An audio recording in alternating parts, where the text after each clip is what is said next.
Guru.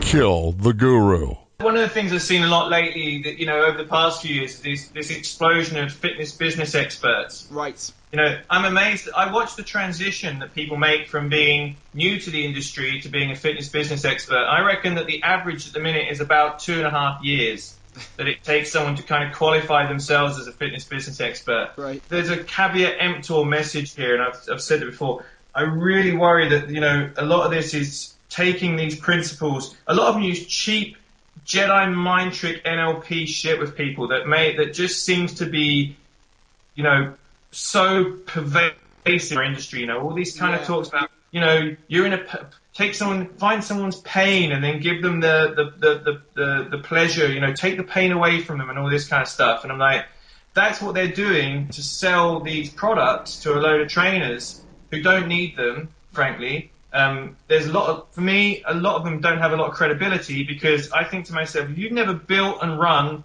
a client base successfully in a demanding competitive environment, how can you fucking teach someone else to do it? Yeah. You don't know how to do it. You've never done it. So everything you're teaching is marketing bullshit theory stuff that, you can Google and find it on the internet without any problem at all. You'd have to pay thousands to someone to do it.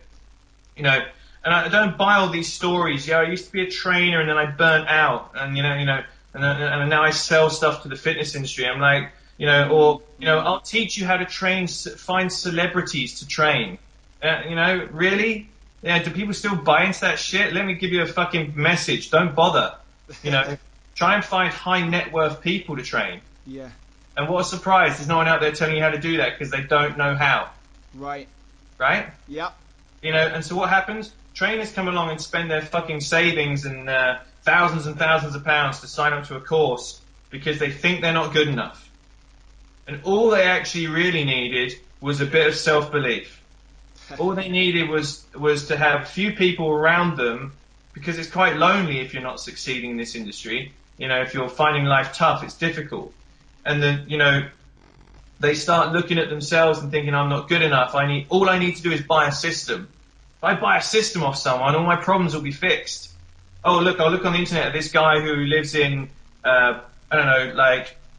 some fucking middle of American town somewhere in the middle of nowhere, but apparently has developed this system that allows him to charge $400 an hour to train clients of CEOs of big firms.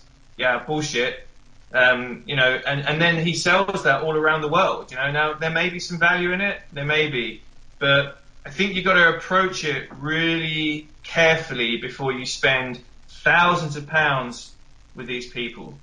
Because, if you haven't done an honest appraisal of where your needs are in terms of to succeed, I think you're going to find it's money wasted, Like developing some product for a tiny little niche that you can't even find on the internet and trying to sell that, and then seeing all these sites, 7-figure this, 8-figure that, these sites where people claim to have made all this money, these are the gurus that bother me, James. Right. These are the kind of gurus that I don't like, because for me they don't have any credibility.